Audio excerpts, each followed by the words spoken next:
Bismillahirrahmanirrahim. Qala al-mu'allif rahimahullahu ta'ala wa nafa'ana bihi wa bi'ulumihi amin ya Allah ya rabbal alamin.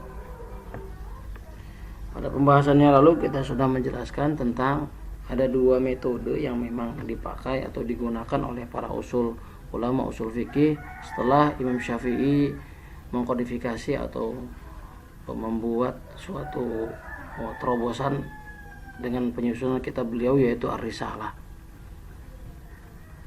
Ada dua kubu, yang pertama kubu mutakallimin, yang kedua kubu Hanafiyah. Jadi ada thariqatul mutakallimin, ada thariqatul Hanafiyah. Jadi sebetulnya jika diringkas, dua kubu ini terjadi didasarkan pada asumsi yang pertama, apakah memang teori ini lebih awal diletakkan, kemudian cabang-cabang dan penerapannya seperti para ahli teori atau teoretikus dari para ahli filosof, atau bukan begitu, atau memang furu ijtihad dulu. Jadi furu ijtihad dulu, cabang-cabang hasil ijtihadiyah yang memang diambil dari pemikiran para pendiri mazhab. Nah, kemudian dikumpulkan per kasuistik, kemudian dirangkum sebuah teorinya. Nah, itu adalah sumber daripada kenapa terjadi dua kubu atau dua metode yang memang lahir setelah Imam Syafi'i. Nah, thariqatul mutakallimin kita akan jelaskan sekarang. Thariqah atau metode yang pertama yaitu metode mutakallimin. Tamtazu istimewa hadhihi thariqah. Jadi keistimewaan dari metode ini adalah bitaqriril qawaidil usuliyah. Pertama dengan menetapkan kaidah-kaidah yang usuliyah dulu. Hasbama tadullu alaihi adalah ilu wal barahinun nasiyatu wal lughawiyatu wal kalamiyatu wal aqliyatu. Jadi sekira-kira memang ditunjukkan oleh dalil-dalil, oleh burhan-burhan yang sifatnya nas atau lughat atau bahasa atau kalamiah yang bersifat kalam atau yang bersifat akal. Jadi yang pertama adalah kaidahnya dulu. Jadi kayak teori besarnya dulu. Min ghairil iltifati tanpa melirik ilal furu'il fiqhiyati kepada cabang fikih. Diabaikan dulu, bikin teori besarnya. Gitu. Wa khasaisu hadhil madrasati ijmalan salasun. Jadi adapun kekhususian atau keistimewaan daripada madrasah ini, jadi madrasah mutakallimin, ijmalan secara garis besar itu salasun, adapun tiga. Pertama, al-i'timadu al-istidlalil aqlil mujarrad. Jadi memang betul-betul berpegang kepada istidlal, jadi membuat dalil yang bersifat akal. Al-mujarrad yang murni, al-mujarrad yang murni. Jadi memang berpegang kepada istidlal akli al-mujarrad. Yang kedua, wa ada muta'assubi li madhhabin fiqhiyyin muayyanin. Jadi tidak adanya ta'assub atau fanatisme kepada fikih yang muayyan, yang tertentu. Yang ketiga, wal iqtisar anil furu'il fiqhiyah li mujarradit tawdhihi wal mithal. Wal iqtisaru, dan menganggap cukup alal furu'il fiqhiyah, kepada furu-furu fiqhiyah. Jadi meringkas gitu. Jadi maksudnya ringkas. Jadi menganggap cukup kepada furu fiqhiyah li mujarradit tawdhih, untuk hanya memberikan penjelasan wal mithal dan percontohan. Jadi ada tiga. Jadi menjelaskan tentang furu-furu fikih itu hanya untuk misal dan untuk menjelaskan saja, menjelaskan daripada ini, dari teori besar gitu ya, dari teori besarnya. Pertama, teori besarnya dibuat, dan ini berdasarkan kepada istidlal akli, logika, jadi proses logika murni. Kemudian tidak adanya ta'assub atau fanatisme kepada mazhab fikih yang tertentu. Yang ketiga adalah cukup memberikan contoh-contoh yang memang terkait dengan kaidah.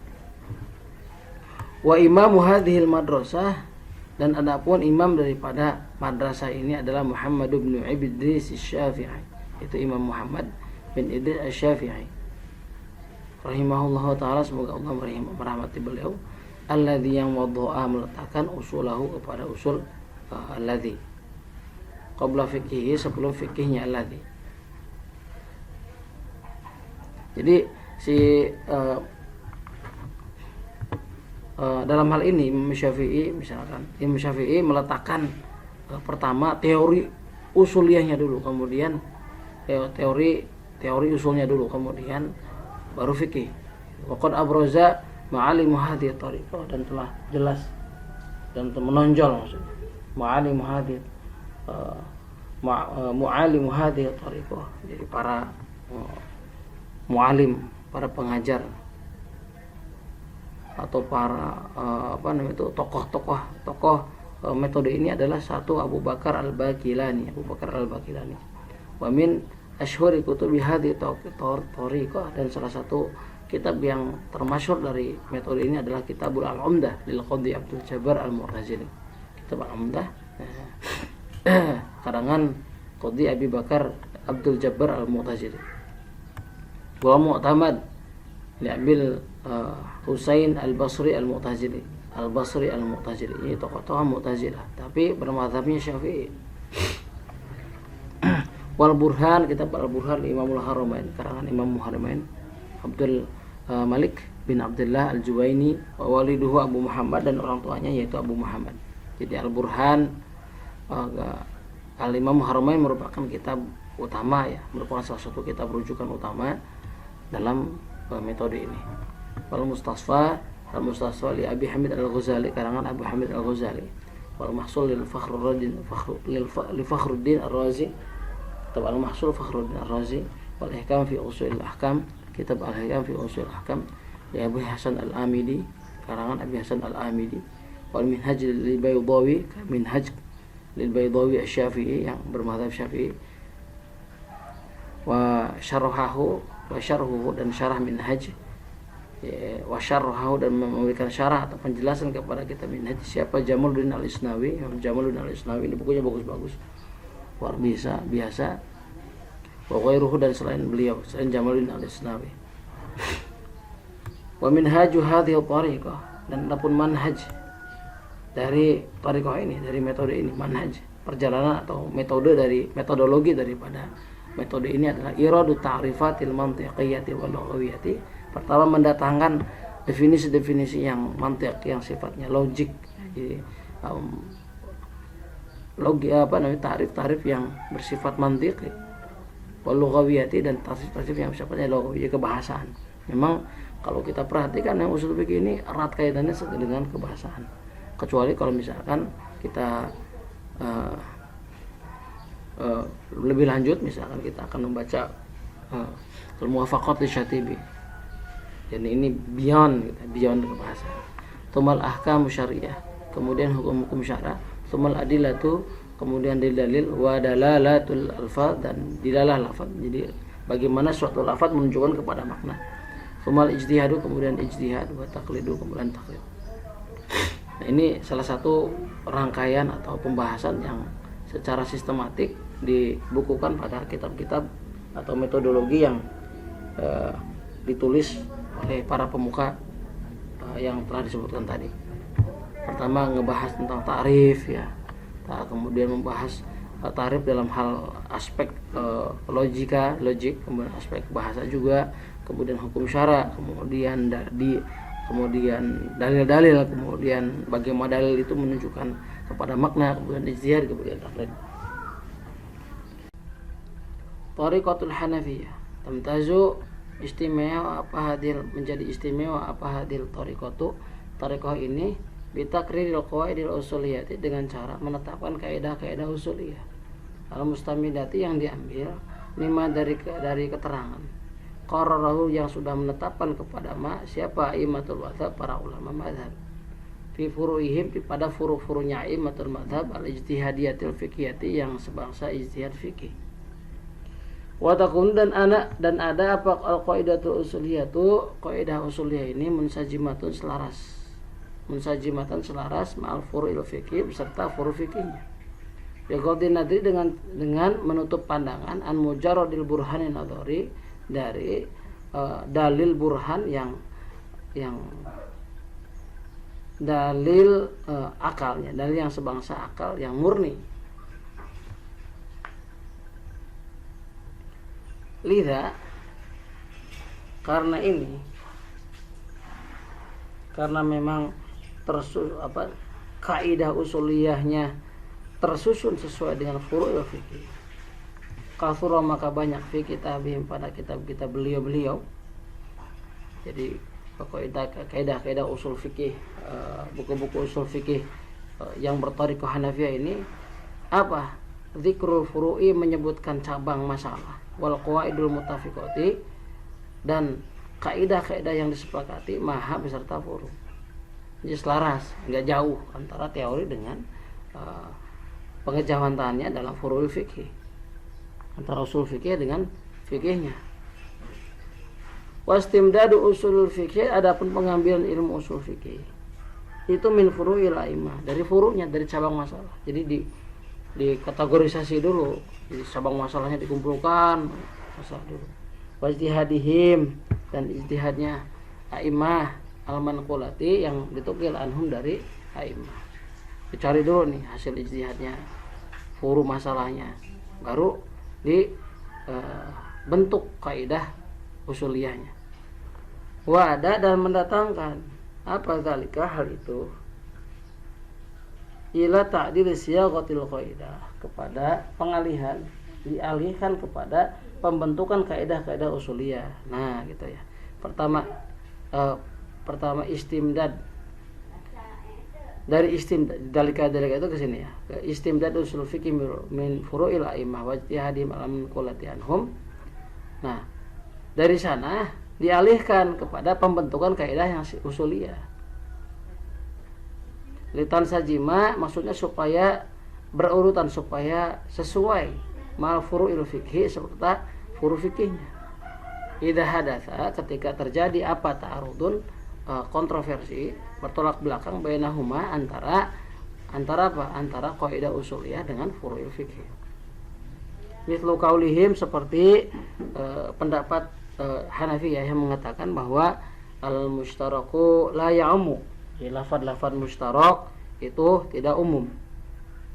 Jadi nanti di dalam qawaid usul nanti kita akan bahas tentang lafaz istirak ya. Nanti ini sedikit selingan. Nanti kan ada pengertian lafaz mushtarak apa. Apakah terus lafaz si mushtarak ini boleh digunakan kepada dua maknanya, dua makna atau lebih, boleh atau enggak? Di sini nanti ada perbedaan pendapat nih antara Syafi'iyah dengan Hanafiyah. Nah, ini contohnya, ini salah satu contohnya. Al-mushtarak, kata-kata mushtarak la ya'umu, itu tidak memberikan faedah kepada umum. Wa inna ma yuradu, karena sesungguhnya dikehendaki bihi dengan mushtarak. Apa maknan wahidin, makna wahidin, satu makna, min ma'anihi, dari makna-makna mushtarak. Jadi misalkan lafaz mushtarak itu satu kata tapi mengandung banyak makna. Nanti ada istirak lafzi, ada juga istirak ma'nawi. Nah, dan karena mengambil min furu'il fikhi, dari cabang fikih, fil wasiyati, berkenaan dengan wasiat. Lau auso, ketika seseorang mewasiatkan li mawalihi, kepada maulanya, wa kana lahu, dan baginya, bagi musi, bagi seorang yang bersiat, mawalin a'launa wa asfaluna, mawalin banyak maula, ke atas dan ke bawah, gitu ya. Jadi maulanya bukan satu, maula yang ke atas, maula yang vertikal, maula yang ke bawah. Batalat, maka batal apal wasiat, itu wasiat.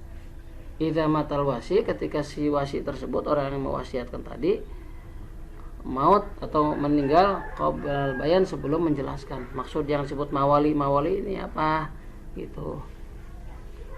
Yang dimaksud gitu. Li'anna lafdha maula, Karena lafaz al-maula itu yutlaqu dikatakan alal mu'tik as-sayyid, kepada mu'tik yang dimerdekakan, yang memerdekakan, maksudnya as-sayyid, tegasnya sayyid. Wal mu'tad, dan mu'tak yang dimerdekakan, maksudnya abid. Jadi kata-kata maula itu ini mustarok yang memiliki dua makna. Bisa kalau dalam hal itu ada quru, ada tuhr ya. Pada quru itu bisa suci atau pada head. Nah, kalau kata-kata maula itu bisa mengacu pada mu'tik dan mu'tak, kepada yang memerdekakan dan yang dimerdekakan, abid. Yaitu abid.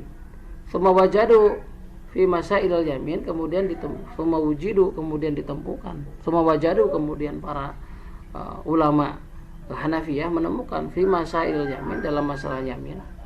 Lau qala wallahu la ukallimu maulaka, demi Allah, wallahi, demi Allah, la ukallimu maulaka, aku tidak akan berbicara kepada maulamu.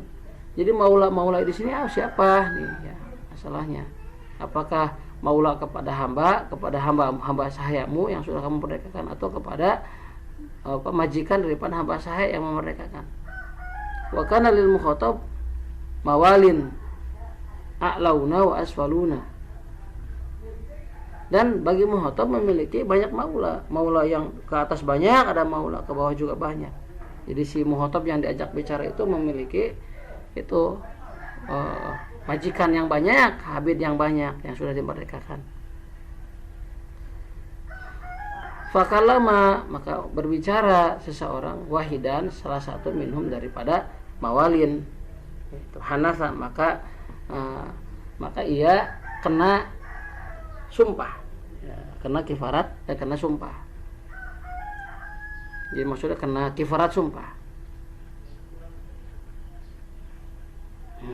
Mimma disebabkan urusan, disebabkan perkara, ya dulu yang menunjukkan alal istimali lafdin, atas penggunaan suatu lafaz, ala istimali lafdil maula, disebabkan atas penggunaan lafaz maula fi makna yaihi ma'an, pada dua maknanya sekaligus. Ini dua makna sekaligus. Fasogu, maka berlaku apa al-qaidatu, kaidah bima la yulaimu dzalika, bima dengan hal, yulaimu yang layak, dzalika dengan hal itu. Wa qalu, dan para ulama Hanafiyah mengatakan al-mustarak la ya'umu illa idza kana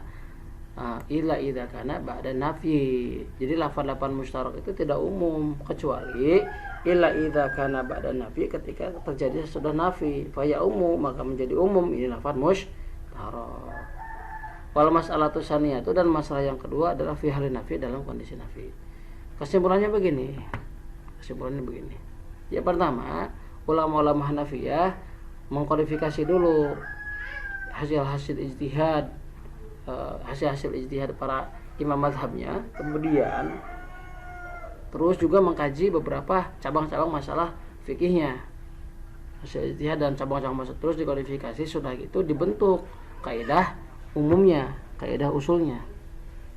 Nah, supaya selaras. Bagaimana kalau supaya selaras? Supaya mencegah supaya tidak terjadi nanti ketidakselarasan antara usulnya dengan furu, usul fikih dengan furu fikih.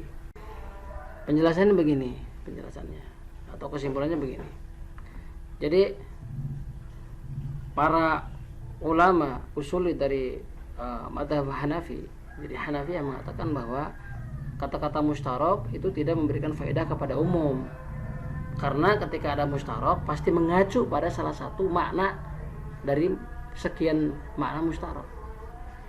Misalkan ada dua maknanya. Jadi kata-kata maula itu memiliki dua makna, kepada abid, kepada sayyid. Maksudnya abid yang sudah dimerdekakan, sayyidnya sayyid yang sudah memerdekakan. Jadi mengacu kepada abid dan kepada sayyid.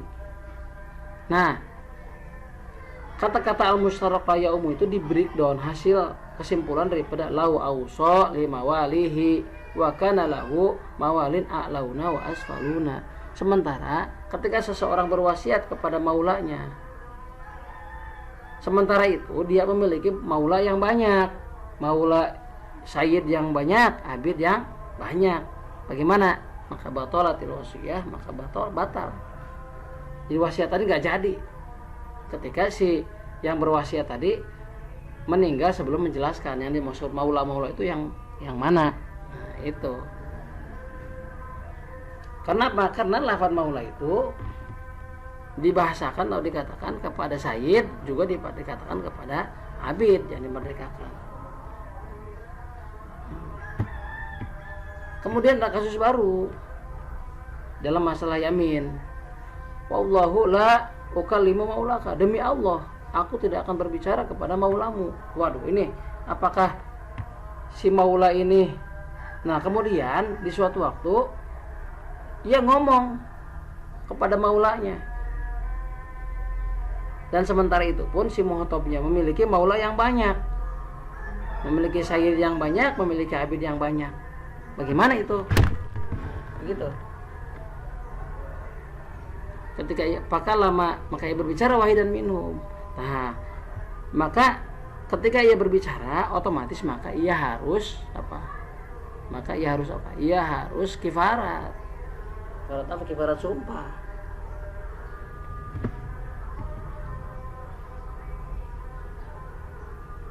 Kifarat sumpah.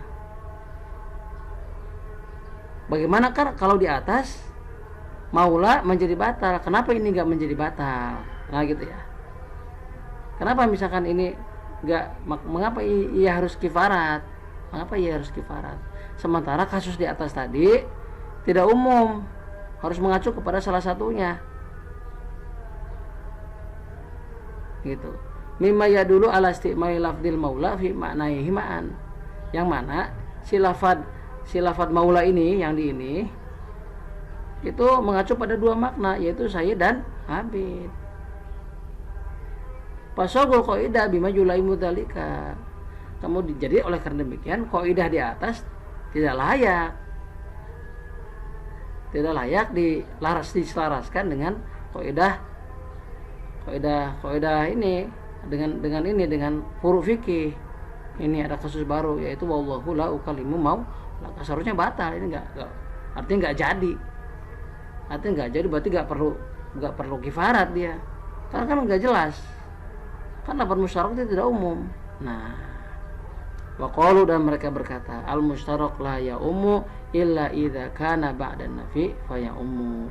Kata-kata musyarak itu tidak menjadi umum kecuali ketika lafaz musyarak setelah nafi fa ya ummu, maka memberikan faedah pada umum. Jadi karena memang ini tidak memberikan faedah kepada umum, maka tidak berlaku ya.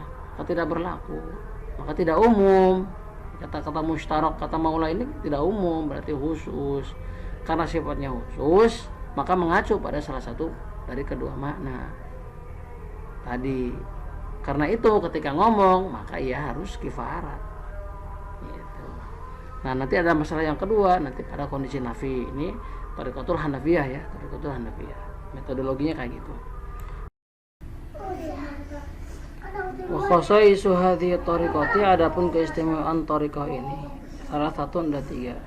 Wahia, adapun salatah atau adapun khasais ataupun hadhihi anna manhajuhuma bahwa manhajnya ini hadhihi thariqah itu amali, bersifat praktis. Qaimun, yang tegak ala rabdil usuli bil furu'i, membangun hubungan antara usul dan furu'. Wa anha, bahwa sesungguhnya hadhihi thariqah majazat, mencampur baina usul fikih bi usul mufidin, antara usul fikih wal baina usuli, antara usul wal fikih dengan fikih bi usul mufidin, dengan bahasa yang berfaedah yang mudah dipahami. Wa anha, bahasanya hadhihi thariqah itu khadamat, menampilkan al-fiqhu, khadamatul fiqhu, menampilkan fikih binahwin jaliyin, dengan perumpamaan yang jelas. Fit ta'lifi di dalam susunan, fi babil khilafi, khusus di dalam bab khilafiyah, ikhtilafnya, wa takhrijil furu'i, dan mengeluarkan furu' anil usuli, dari usulnya.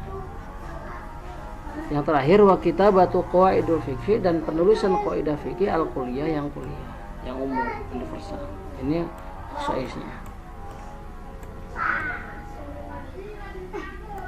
Wa min ahami kutubi hadhihi thariqah, dan salah satu kitab yang paling penting dari kitab dari thariqah ini adalah allati yu'adu ra'iduha, yang dianggap sebagai buku pokok ini thariqah ini, Abu Mansur Al-Maturidi. Ra'iduha siapa? Abu Mansur Al-Maturidi. Jadi Abu Mansur Al-Maturidi menganggapnya kitab-kitab yang aham, yaitu satu adalah Usul Al-Jasos Ar-Razi, allati yang yu'adu, yang menghitung ra'iduha menjadi pokok-pokok atau penghulu-penghulu dari kitab ini. Siapa? Abu Mansur Al-Maturidi. Abu Mansur Al-Maturidi. Yang pertama Usul Al-Jasos Ar-Razi, yaitu Usul Al-Jasos Ar-Razi, karangan Imam Razi. Wa taqwimul adillah wa ta'sisin nadri, buku Taqwimul Adillah wa Ta'sisin Nadri oleh Abi Zaid Ad-Dabusi, karangan Abi Zaid Ad-Dabusi. Wa Tamhidul Fusul fil usul Sarkhasi, karangan As-Sarkhasi. Usul Fakhrul Islam lil Bazdawi, karangan Fakhrul Islam Al-Bazdawi. Kitabul Manar, karangan Hafidz An-Nasafi. Walahu syuruhun, dan bagi kitab An-Manar ini banyak syuruh. Hasanuha, yang paling bagus daripada syuruh adalah Mishkatul Anwar, kitab Mishkatul Anwar. Wa hasyiyatu Nasamatul Ashar, dan hasyiyah Nasamatul Ashar Ibni Abidin, karangan Ibni Abidin. Wa minhaju hadhihi thariqah, adapun manhaj atau metodologi daripada thariqah ini adalah ta'rifu. Jadi bagaimana manhajnya? Pertama, ta'rif ilmu usul fikih. Pertama, memberikan definisi ta'rif ilmu usul fikih. Kemudian summa bayanul adillati syariah, kemudian menjelaskan dalil syara al-muttafaq alaiha. Al-muttafaqi atau al-muttafiqi, yang memang sepakat alaiha atas adillah. Wal mukhtalaf fiha, dan mukhtalaf fiha di dalam syariah. Summa ahwal mujtahidin, kemudian kondisi-kondisi mujtahid. Summa ta'arrud wa taraji, kemudian ngebahas tentang ta'arrud wa taraji. Wa akhiran, dan terakhir mabahitul hukmi syar'i, membahas hukum-hukum syar'i ini. Nanti kita lanjutkan bahasan thariqatul mutaakhirin bil jami' baina thariqataini. Wallahu a'lam bishawab.